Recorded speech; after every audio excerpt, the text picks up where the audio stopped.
नमस्कार दोस्तों, आज के इस वीडियो में हम डिस्कस करने वाले हैं क्लिनिकल फीचर्स ऑफ स्ट्रोक। और ये क्लिनिकल फीचर्स ऑफ स्ट्रोक का जो वीडियो है बहुत ही लंबा जाने वाला है, क्योंकि मैं एक एक टॉपिक को एक एक फीचर्स को एक्सप्लेन करने वाला हूँ डिटेल में, जिसमें आपका इंक्लूड होगा सेंसरी, मोटर, सिनर्जी क्या होता है, रिफ्लेक्स कौन कौन सा आता है जाता है, और लैंग्वेज में क्या प्रॉब्लम हो सकती है, ये सब हम इस वीडियो में डिस्कस करेंगे। तो ये वीडियो लंबा है तो आप पूरा देखिएगा इस वीडियो को। तो चलिए शुरू करते हैं क्लिनिकल फीचर्स ऑफ स्ट्रोक। इससे पहले अगर आपको स्ट्रोक समझना है, स्ट्रोक के टाइप समझने हैं, किन आर्टरी की वजह से स्ट्रोक होता है, किन आर्टरी में रप्चर होने से कौन सा पार्ट इफेक्ट होता है और क्या होता है उससे, उसको समझने के लिए आप मेरे पिछले वीडियो को जाके पार्ट 1 को देखिए। तो चलिए शुरू करते हैं part 2 of the stroke, that is clinical features. तो क्लिनिकल फीचर्स में हम देखने वाले हैं सबसे पहले सेंसरी क्लिनिकल फीचर्स, मतलब कि सेंस ऑर्गन, मतलब कि सेंसेज है, मतलब कि आपको बोल सकते हैं कि आप प्रेशर टच किए, सेंसरी मतलब टच हो गया, टेम्परेचर हो गया, और सेंसेशन जो खत्म हो जाता है पेशेंट में, क्यों होता है तो देखते हैं। तो सेंसरी में सबसे पहले हम देखेंगे कॉन्ट्रालैटरल हैविंग एनेस्थेसिया। कॉन्ट्रालैटरल मतलब राइट साइड का ब्रेन में अगर चोट लगा है तो लेफ्ट साइड के बॉडी में क्या होगा, कॉन्ट्रालैटरल हेमिएनेस्थेसिया होगा, मतलब loss of sensation. Right side में चोट लगा है, आर्टरी राइट साइड का रप्चर हुआ है, तो लेफ्ट साइड का क्या होगा, आपका सेंस जो है वो खत्म हो जाएगा, loss of sensation. Right side के में चोट लगा है तो लेफ्ट साइड के बॉडी का जो सेंसेशन होगा वो खत्म हो जाएगा, ठीक है। सेकंड है होमोनाइमस हेमिनोपिया। होमोनाइमस हेमिनोपिया का मतलब है कि लॉस ऑफ विजन, आपका जो विजन है वो खत्म हो जाएगा, मतलब कि आपका विजन है आप सही से देख नहीं पाइएगा, ब्लरी विजन हो जाएगा, ये आपको देखने को मिलेगा इन सेंसरी क्लिनिकल फीचर्स में। थर्ड है क्रॉस एनेस्थेसिया। क्या है, क्रॉस एनेस्थेसिया। अब क्रॉस एनेस्थेसिया क्या होता है, loss of sensation of same side of face and opposite trunk and limb. अगर ये इंसान है, ठीक है, ये इंसान है, तो इसका जो है loss of sensation of the same side of face, मतलब कि अगर राइट साइड में चोट लगा तो राइट साइड का फेस का जो सेंसेशन है वो क्या होगा, खत्म होगा। लेकिन अपोजिट ट्रंक और लिम्ब, इसका जो ट्रंक है और लिम्ब है अपोजिट साइड वाला, मतलब लेफ्ट साइड वाला, तो उसमें क्या होगा, उसका भी सेंसेशन खत्म हो जाएगा। क्या होगा, सेंसेशन खत्म हो जाएगा। फेस का सेंसेशन इस साइड खत्म होगा और अपोजिट साइड में किसका सेंसेशन खत्म होगा, ट्रंक एंड लिम्ब का। तो ये था सेंसरी में सबसे पहला है contralateral anaesthesia, homonymous hemianopia and cross anaesthesia, ठीक है। इसके बाद मोटर क्लिनिकल फीचर्स क्या है स्ट्रोक का।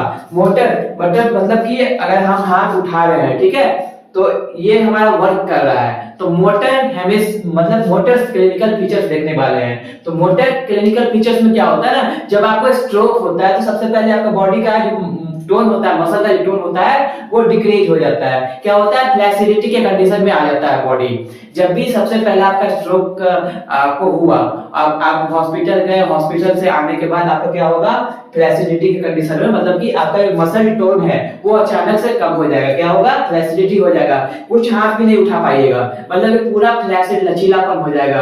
आपको हाथ उठाएगा तो उठेगा, आप खुद से अपना हाथ नहीं उठा सकते हैं, आपका डिक्रीज मसल टोन हो जाएगा। क्या होगा, मसल का जो टोन है, टोन क्या है कि किस अमाउंट में आपका मसल जो है कॉन्ट्रैक्ट और रिलैक्स कर रहा है, टोन बोलते हैं। तो फ्लैसिडिटी हो जाएगा, मसल टोन जो है आपका डिक्रीज हो जाएगा, ठीक है। ये आपको स्ट्रोक का पहला सिम्टम आपको देखने को मिलेगा। जब भी स्ट्रोक होगा तो क्या होगा, फ्लैसिडिटी हो जाएगा, आपका मसल का जो टोन है वो डिक्रीज हो जाएगा। और उसके साथ साथ एरेफ्लेक्सिया। एरेफ्लेक्सिया का मतलब होता है लॉस ऑफ रिफ्लेक्स, आपका कोई भी रिफ्लेक्स काम नहीं करेगा, ठीक है। जब आपको चोट लगता है तो आप मान लीजिए हम जलता है तो आप हाथ हटा देते हैं ना, तो लेकिन इस कंडीशन में क्या होगा, जब आपका बॉडी फ्लैसिडिटी हो जाएगा, आपका फ्लैसिड हो जाएगा बॉडी, तो मसल फ्लैसिड हो जाएगा, तो आप अपना रिफ्लेक्स को लॉस कर लीजिएगा, कोई भी रिफ्लेक्स नहीं कर पाइएगा, ठीक है। और उसके बाद क्या होगा, आफ्टर वीक और मंथ, वो डिपेंड करता है केस पे। तो पेशेंट का केस किस टाइप का है और किस टाइप का उसको स्ट्रोक हुआ है उस पर डिपेंड करता है। तो फ्लैसिडिटी से क्या होगा, स्पास्टिसिटी बनेगा। क्या होगा, सबसे पहले क्या था, फ्लैसिडिटी था। अब फ्लैसिडिटी से क्या बन गया, स्पास्टिसिटी। अब स्पास्टिसिटी का मतलब होता है इंक्रीज मसल टोन। पहला कंडीशन क्या था स्ट्रोक में कि ये फ्लैसिडिटी कंडीशन आ गया था, मतलब कि इसका मसल टोन कम हो गया था। लेकिन अब क्या हो रहा है, विद इन अ वीक और मंथ क्या हो रहा है, स्पास्टिसिटी हो जा रहा है। क्या हो रहा है, स्पास्टिसिटी। स्पास्टिसिटी का मतलब होता है इंक्रीज मसल टोन। इसका क्या हो गया, मसल टोन जो है इंक्रीज हो गया। और इसमें आपको क्या देखने को मिलेगा, हाइपरफ्लेक्सिया, मतलब कि आपका रिफ्लेक्स जो है वापस नॉर्मल आ गया है, लेकिन बहुत ही अधिक मात्रा में रिफ्लेक्स हो जाएगा। ठीक है, तो फ्लैसिडिटी से स्पास्टिसिटी हुआ, उसके बाद क्या होगा, सिनर्जी। अब ये सिनर्जी क्या होता है, सिनर्जी का मतलब होता है एबनॉर्मल मास मूवमेंट पैटर्न, मतलब कि आपके हाथ का और पैर का एबनॉर्मल मास मूवमेंट पैटर्न को ये क्या बोलते हैं, सिनर्जी बोलते हैं। क्या बोलते हैं, एबनॉर्मल मास मूवमेंट पैटर्न को ही हम सिनर्जी कहते हैं। अब मैं आपको सिनर्जी करके दिखा रहा हूं। आपने देखा होगा कि पैरालिसिस के पेशेंट को हमेशा ऐसे करके देखा होगा। क्या देखा होगा, ऐसे देखा होगा या ऐसे देखा होगा या ऐसे देखा होगा। तो ये क्या है, सिनर्जी है, एबनॉर्मल मास मूवमेंट पैटर्न। मतलब कि ये सिनर्जी हो गया, ये भी सिनर्जी हो गया, ये भी सिनर्जी हो गया। ये सब क्या है, एबनॉर्मल मास मूवमेंट पैटर्न है, सिनर्जी है। क्या हो गया, सिनर्जी है। तो हमने देखा सेंसरी में ये सारे देख लिए, contralateral hemianopia, homonymous hemianopia, cross anaesthesia और motor clinical features of the stroke में हमने देखे flaccidity, decrease muscle tone, spasticity, increase tone and hyperreflexia. उसके बाद हमने देखा सिनर्जी। अब हम देखने वाले हैं ब्रेनस्टॉर्म प्रोग्नोसिस। अब ये ब्रेनस्टॉर्म प्रोग्नोसिस क्या है, तो ब्रेनस्टॉर्म प्रोग्नोसिस जो है ये स्टेजेज ऑफ रिकवरी है। जब आपको स्ट्रोक होता है तो पेशेंट किस किस स्टेज में रिकवर करता है उसके बारे में हम डिस्कस करेंगे। और ये स्टेज आपको जानना बहुत जरूरी है, क्योंकि जब भी कोई आप पेशेंट ट्रीट कर रहे हैं तो आपको पता होना चाहिए कि पेशेंट का रिकवरी किस स्टेज में है। इससे क्या होगा कि आप पेशेंट को अच्छे से, पेशेंट के गार्डियन को अच्छे से समझा सकते हैं, आपको सेटिस्फेक्शन मिलेगी कि आप अच्छे से ट्रीटमेंट कर रहे हैं। ठीक है, तो चलिए शुरू करते हैं ब्रेनस्टॉर्म प्रोग्नोसिस, मतलब stages of recovery. Total 7 recovery के फेज है। तो सबसे पहला स्टेज है स्टेज 1। क्या है, स्टेज 1। इसमें क्या होता है, फ्लैसिड होता है एंड नो वॉलंटरी मूवमेंट, मतलब कि जब पेशेंट को स्ट्रोक होता है तो उसका मसल का एक टोन होता है वो डिक्रीज हो जाता है, मतलब कि मसल का टोन जो है कम हो जाता है, डिक्रीज मसल टोन। अब मसल का टोन डिक्रीज हो जाएगा तो कोई भी वॉलंटरी मूवमेंट आपको देखने को नहीं मिलेगा। पेशेंट अगर लेटा हुआ है तो ना तो वो चल पाएगा ना वो अपना हाथ उठा पाएगा, क्योंकि उसका कोई वॉलंटरी टोन, मतलब कि खुद का वॉलंटरी मूवमेंट नहीं कर पा रहा। क्या, वॉलंटरी मूवमेंट नहीं कर पा रहा, लेकिन इनवॉलंटरी मूवमेंट होगा उसके हार्ट का। ठीक है, वो इनवॉलंटरी मूवमेंट जो भी हो रहा है वो हो रहा है, लेकिन जो भी वॉलंटरी मूवमेंट है जो कि हमको परफॉर्म करना चाहिए वो नहीं हो रहा है। जैसे कि अगर उसको खाना ही खाना है तो अपना हाथ नहीं उठा पाएगा। तो ये स्टेज 1 है और ये सबसे पहला स्टेज है। जब कोई पेशेंट को स्ट्रोक होता है तो वो उसका शरीर क्या होता है, फ्लैसिडिटी वाले स्टेज में होता है। देन स्टेज 2 में क्या होता है, स्पास्टिसिटी। पहले फ्लैसिडिटी था, कुछ दिन बीता, 2 दिन बीता, 4 दिन बीता, depend on condition and case. Stage 2 में पेशेंट जब जाता है तो स्पास्टिसिटी होता है। तो स्पास्टिसिटी का मतलब होता है इंक्रीज मसल टोन, मसल का एक टोन है वो क्या हो गया, इंक्रीज हो गया। तो स्पास्टिसिटी बिगिन, मतलब कि मसल का टोन धीरे धीरे इंक्रीज होने लगा। और basic limb synergy mass movement contraction, ठीक है, सिनर्जी है। ठीक है, तो स्पास्टिसिटी जो होता है वो बढ़ने लगता है, मतलब कि बिगिन हो जाता है, मतलब चालू हो जाता है स्पास्टिसिटी, मतलब मसल का एक टोन है वो इंक्रीज होने लगता है और बेसिक लिंब सिनर्जी देखने को मिलता है। जब अगर पेशेंट बेसिक लिंब सिनर्जी कर रहा है, अगर हाथ को उठा के अपना इस टाइप का ये सिनर्जी है, वो सिनर्जी कर रहा है, तो जब हम उसको पैसिव मूवमेंट लगाएंगे तो वो रेसिस्ट करेगा, वो रेसिस्ट कर पाएगा। क्या करेगा, रेसिस्ट करेगा। पैसिव मूवमेंट करेंगे तो रेसिस्ट करेगा। तो resistant to passive movement in stage 2।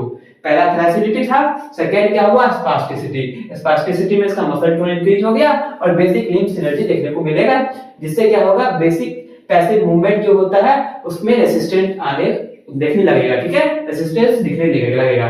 ठीक है, ये 2 था स्टेज 2। स्टेज 3 में क्या होता है, limb synergy produce, basic limb synergy देखने को मिलेगा।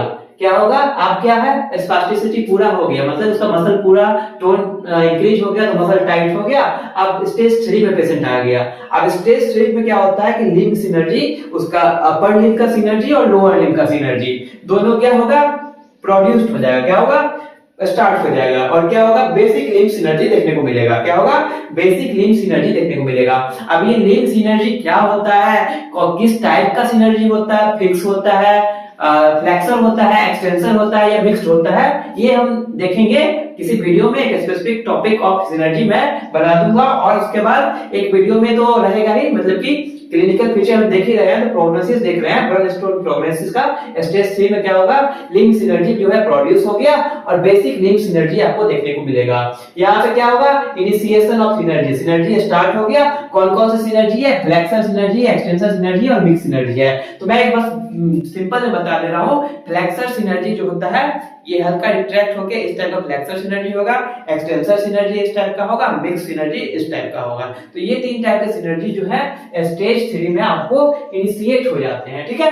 अब स्टेज 4 स्टेज 5 जो है बहुत ही इंपॉर्टेंट है किसी भी पेशेंट को ट्रीट करने के लिए, क्योंकि स्टेज 4 में ही रिकवरी का स्टार्टिंग होता है। क्या होता है, मूवमेंट आउटसाइड सिनर्जी। अब जब सिनर्जी हो गया, मसल पूरा टाइट है, पूरा रेस्ट्रिक्ट हो गया है, कॉन्ट्रैक्चर हो चुका है, तो अब क्या होगा, मूवमेंट आउटसाइड सिनर्जी। अब रिकवरी स्टार्ट होना शुरू हो जाएगा। तो रिकवरी स्टार्ट होना शुरू हो जाएगा कि अगर सिनर्जी है तो इसके आउटसाइड कोई मूवमेंट कर रहा है। अगर ये सिनर्जी पकड़ा हुआ है, ये सिनर्जी फ्लेक्सर सिनर्जी पकड़ा हुआ है, तो इसके आउटसाइड कोई मूवमेंट कर रहे हैं, तो वो स्टेज 4 में देखने को मिलेगा। स्टेज 4 में क्या देखने को मिलेगा, मूवमेंट आउटसाइड सिनर्जी। सिनर्जी के बाहर कोई मूवमेंट हो रहा है तो उसको हम क्या बोलेंगे, स्टेज 4 में देखने को मिलेगा। कैन बी परफॉर्म, बस मतलब कि कोई भी फिक्स सिनर्जी हो गया है, तो फिक्स सिनर्जी के बाहर कोई मूवमेंट कर रहे हैं, तो ये स्टेज 4 में आपको देखने मिलेगा। इसमें क्या होगा, लेस स्पास्टिसिटी। आप पेशेंट को ट्रीट किया जा रहा है, बहुत सारे मूवमेंट करवाए जा रहे हैं, उसको बहुत सारे थेरेपी दिए जा रहे हैं, स्ट्रेचिंग कराया जा रहा है, स्ट्रेचनिंग कराया जा रहा है, तो उसका स्पास्टिसिटी जो होगा, मसल टोन जो टाइट हो गया है, ज्यादा हो गया, वो धीरे धीरे कम होने लगेगा। हैंड बिहाइंड बैक, आप क्या है, पेशेंट जो है अपना हाथ को पीछे ले जा सकता है, ठीक है। उसके बाद सुपाइनेशन एंड प्रोनेशन कर सकता है, पेशेंट अपने हाथ का सुपाइनेशन प्रोनेशन दोनों कर सकता है, ठीक है। उसके बाद 90 डिग्री एबडक्शन, मतलब कि वो अपने हाथ को 90 डिग्री उठा के भी ले जा सकता है। उसके अलावा horizontal extension of elbow, elbow का हॉरिजॉन्टल एक्सटेंशन भी कर सकता है, ठीक है। उसके अलावा नी फ्लेक्शन बियॉन्ड 90 डिग्री, 90 डिग्री के बियॉन्ड जो है वो अपना नी का फ्लेक्शन कर सकता है और एंकल का डॉर्सिक फ्लेक्शन भी कर सकता है। ये स्टेज 4 में आपको देखने को मिला, ठीक है। तो स्टेज 1 देख लिए, स्टेज 2 देख लिए, स्टेज 3 देख लिए, स्टेज 4 देख लिए। तो स्टेज 4 में क्या हो गया, movement outside synergy can be perform, और बहुत सारे लेस स्पास्टिसिटी जो है, स्पास्टिसिटी कम होते गए और बहुत सारे मूवमेंट किए जो भी सिनर्जी के बाहर किए हैं, ठीक है। इसके बाद है 5वां स्टेज, स्टेज 5 क्या है, variety of movement are mastered from paralytic side. अगर आपका राइट साइड पैरालिटिक है तो बहुत सारे मूवमेंट को जो आपने पेशेंट मास्टर कर दिया है। स्टेज 5 में क्या हुआ, पेशेंट बहुत सारे मूवमेंट को मास्टर कर लिया। अब वो फ्लेक्शन कर सकता है, एक्सटेंशन कर सकता है, वो सिनर्जी से आप हट रहा है, उसका जो सिनर्जी वाला जो पोजीशन आ गया था उससे वो हट रहा है, ठीक है। Variety of movement are mastered from paralytic side, जिस भी साइड उसको पैरालिसिस हुआ था उस साइड से वो अपना मूवमेंट जो है वो मास्टर कर चुका है, उस मूवमेंट को अब वो परफॉर्म कर पा रहा है। सिनर्जी जो है डिसअपीयर, और जो सिनर्जी आ गया था वो डिसअपीयर हो गया, क्योंकि अब वो पेशेंट फ्रीली जो है परफॉर्म कर पा रहा है अपना मूवमेंट को। तो हॉरिजॉन्टल 90 डिग्री एलिवेशन कर सकता है। मान लीजिए 90 डिग्री एलिवेशन 90 डिग्री तक जा रहा था, अब पूरा 180 तक ले जा रहा है। कहा जा रहा था 90 डिग्री तक फ्लेक्शन हो रहा था, 180 तक हो रहा है। एबडक्शन जो है 90 डिग्री के ऊपर हो रहा है, ठीक है। एबडक्शन भी है 90 डिग्री के ऊपर हो रहा है विद एल्बो एक्सटेंशन, एल्बो को भी एक्सटेंड करके, पहले ऐसे करके 90 डिग्री तक फ्लेक्शन होता था, एबडक्शन होता था, एक्सटेंड करके पूरा कर रहा है पेशेंट। उसके बाद क्या है, सुपाइनेशन प्रोनेशन, 90 डिग्री को ले जाकर सुपाइनेशन प्रोनेशन करवा रहा है, और बहुत सारे मूवमेंट वो मास्टर कर चुका है, मतलब कि उनको आ गया है कि ये मूवमेंट अब वो कर सकता है, ठीक है। अब स्टेज 6 जो है, ये जो स्टेज है ये मतलब कि आप खत्म ही हो गया, मतलब पेशेंट लगभग ठीक हो चुका है। तो स्टेज 6 में क्या होगा, स्पास्टिसिटी डिसअपीयर, जो भी स्पास्टिसिटी था, जो टाइटनेस था, मसल टोन जो था, वो अब क्या हो गया, नॉर्मल हो गया है। नॉर्मल इंसान का मसल जो टोन होता है उस टोन पे आ गया है, स्पास्टिसिटी डिक्रीज हो गया, फ्लेक्सिबिलिटी भी नहीं है, तो नॉर्मल मसल टोन है बॉडी का, मसल का, और आइसोलेटेड जॉइंट मूवमेंट कर रहा है। क्या कर रहा है, आइसोलेटेड जॉइंट मूवमेंट, बहुत सारा मूवमेंट जो है वो अच्छे से परफॉर्म कर पा रहा है। कोऑर्डिनेशन मूवमेंट हो रहा है, क्या है, कोऑर्डिनेशन मूवमेंट हो रहा है, दोनों हाथ को एक साथ उठा रहा है, ठीक है। कोऑर्डिनेशन मूवमेंट हो रहा है, कॉम्बिनेशन मूवमेंट हो रहा है, कुछ भी कॉम्बिनेशन मूवमेंट भी कर सकते हैं, कोऑर्डिनेशन मूवमेंट भी परफॉर्म कर पा रहा है पेशेंट। तो ये था स्टेज 6 जिसको हम बोलते हैं spasticity disappear and isolated joint movement, coordination movement and combination movement कर पा रहा है। और फाइनली अब क्या हुआ, स्टेज 7 में जाके पेशेंट जो है रिस्टोर हो गया उसका नॉर्मल फंक्शन, वो अपने नॉर्मल फंक्शन को रिस्टोर कर लिया है।